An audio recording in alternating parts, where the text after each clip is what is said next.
My channel has a lot of fascinating videos on time series forecasting. I have time series forecasting using Arima, Pulse Winter, Facebook Profit, Univariate, Multivariate forecasting, Bitcoin time series forecasting using XGBoost, and even time series forecasting in Power BI.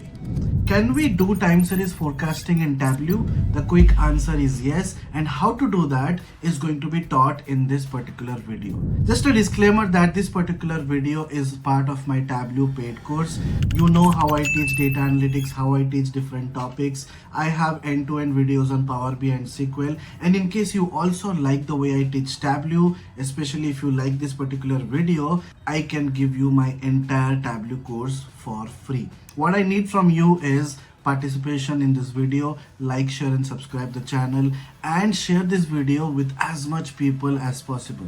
Let's get started with time series forecasting in Tableau. See you in the video.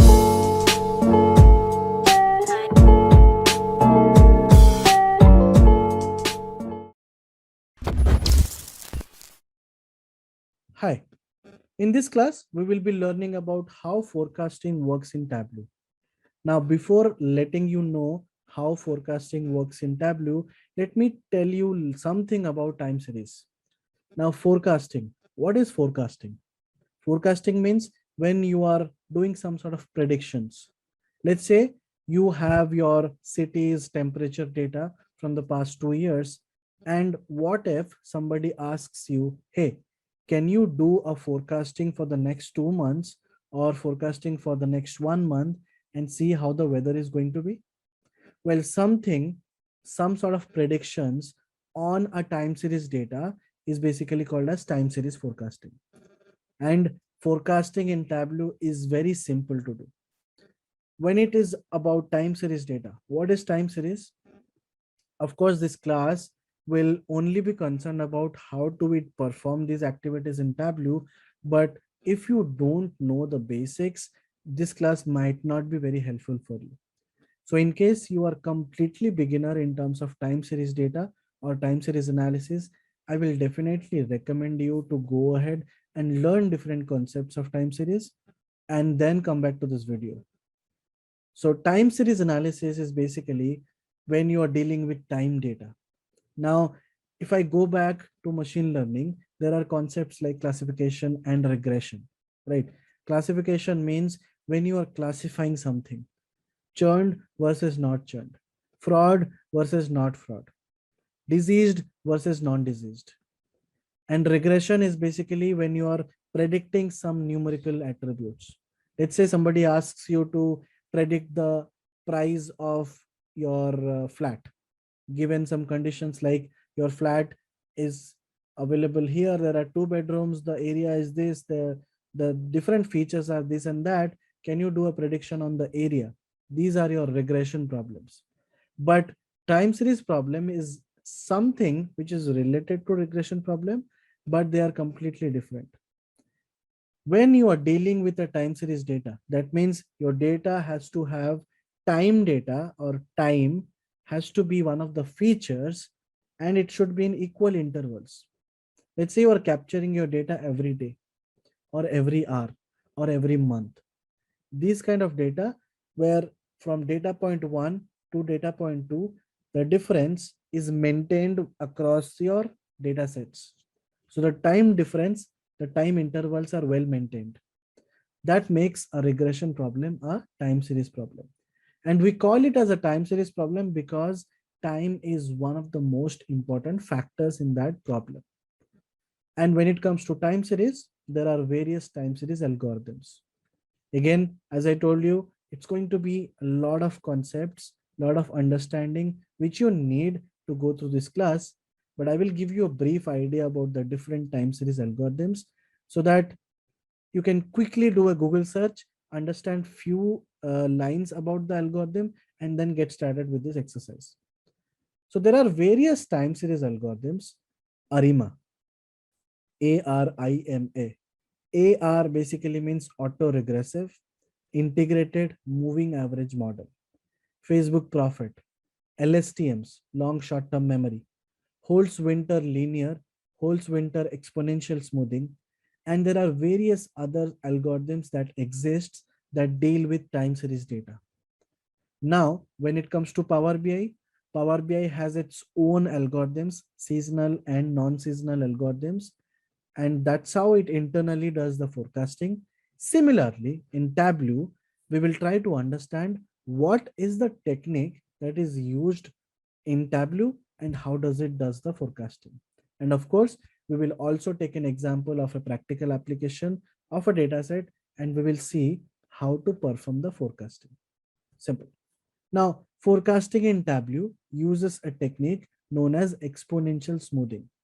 So Holt's winter exponential smoothing is one of the techniques which uses this statistical concept called as exponential smoothing.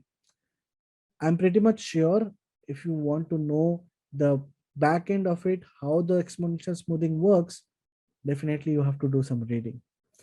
Forecast algorithms try to find a regular pattern in measures that can be continued into the future. Now, before talking about time series, I will also talk about the different components of time series. So there are various components of time series: seasonality, trends, cyclic behaviors, irregularity. These are all your components. Now, for example, I'm dealing with a data and you have dates from 1950 till 2020. Let's say one easiest example to talk about is going to be USD to INR conversion. Okay. Now the data is something like this. Let's say something like this.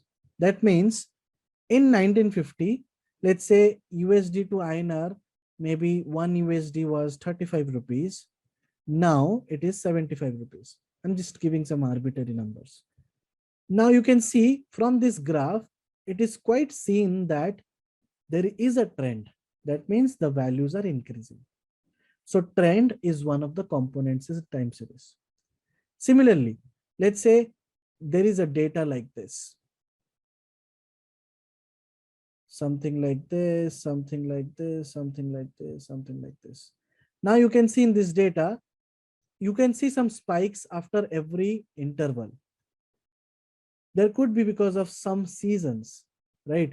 Because if you see a spike in sales during October, you know that it could be because of Diwali, or else during January, it could be because of your new year.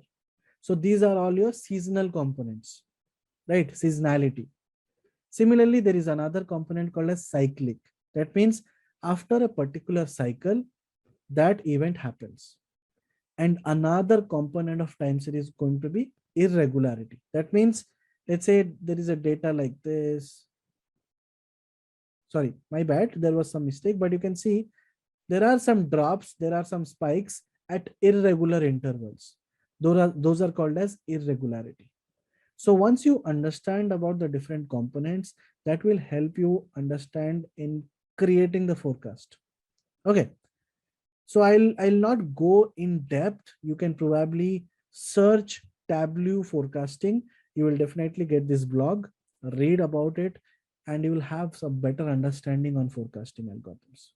Exponential smoothing and trend. Exponential smoothing models iteratively forecast future values of a regular time series of values from weighted averages of past values of the series. The simplest model is simple exponential smoothing, computes the next level or smoothed value from a weighted average of the last actual value and the last level value. Seasonality, trend, model types, all these are your different topics which you can understand theoretically. If I start talking about it, it will take a lot of time. So quickly jumping into our exercise, we have air passengers data, which looks like this. I have month and I have some passengers data like this. If you want, I can simply create a new connection, edit connection. Let's say I want to reuse it. And then once my connection is done, I'll go back to my sheet. And here I will start with my month. Let's say we'll start it from scratch. Let's start from scratch.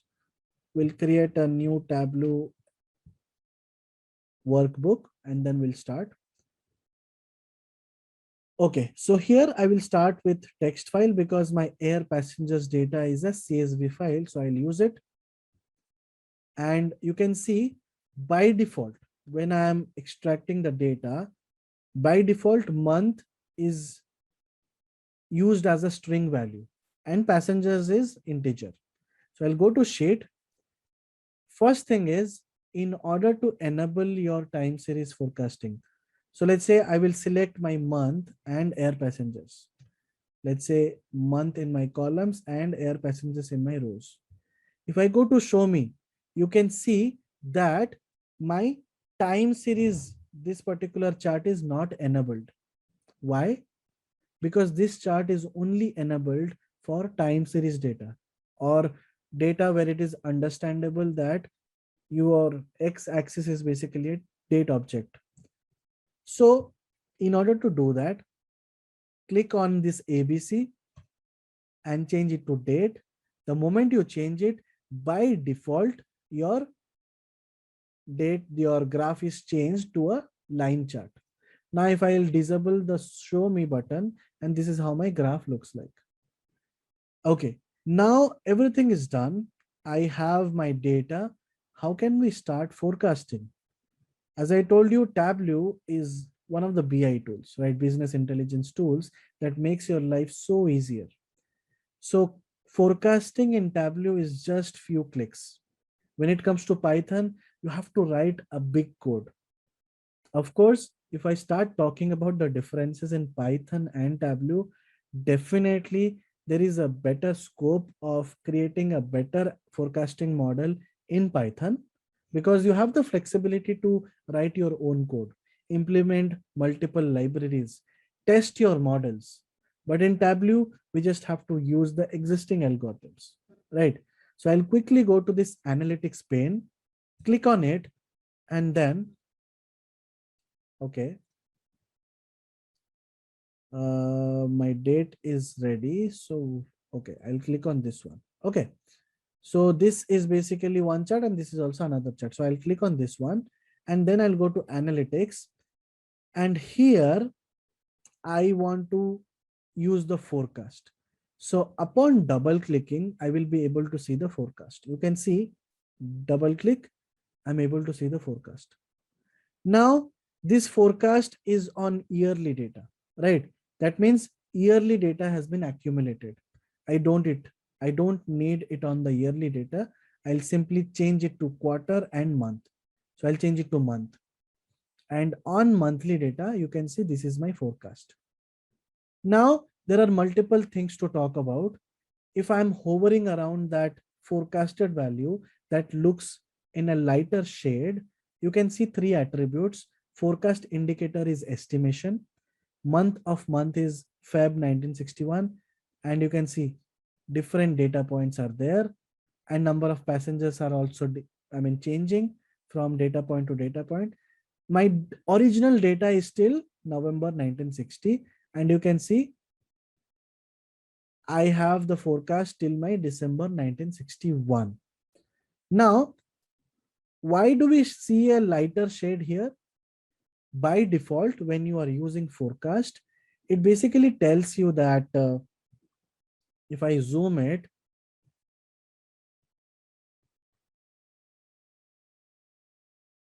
so if I zoom it, you are able to see that there is a line and there is a lighter shade.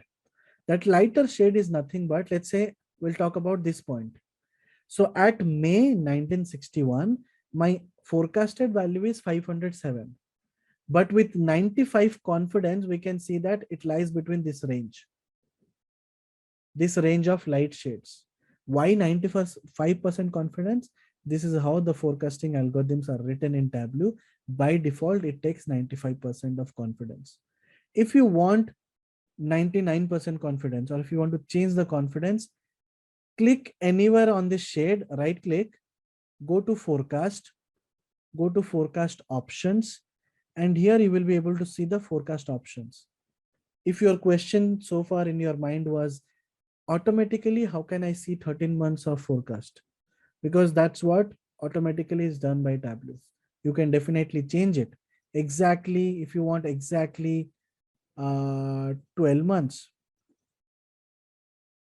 something like that, exactly 6 months, you can change it, or until one next year.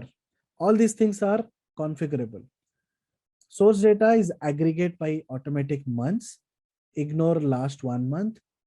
And here there is a prediction interval 95%. If you want to change it to 90%, that means the size will decrease, right?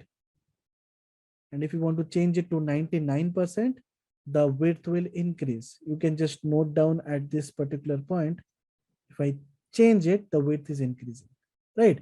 So this is all about your forecasting in Tableau. You can definitely try these things in multiple data sets, and definitely it will be helpful. You can also perform, multivariate forecasting. So how can we do that? You can, I'll probably talk about multivariate forecasting in some of my future classes.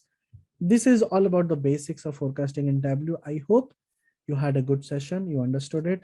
If you want to also check some other analytics options, you can probably go ahead and check it out as well, like average with 95%, all these things, clustering. So clustering basically won't work here, but there are some cases where we'll talk about how to deal with clusterings and all those things. So that's it. That's it about this class. Our next class will be on another topics, and till then, bye bye.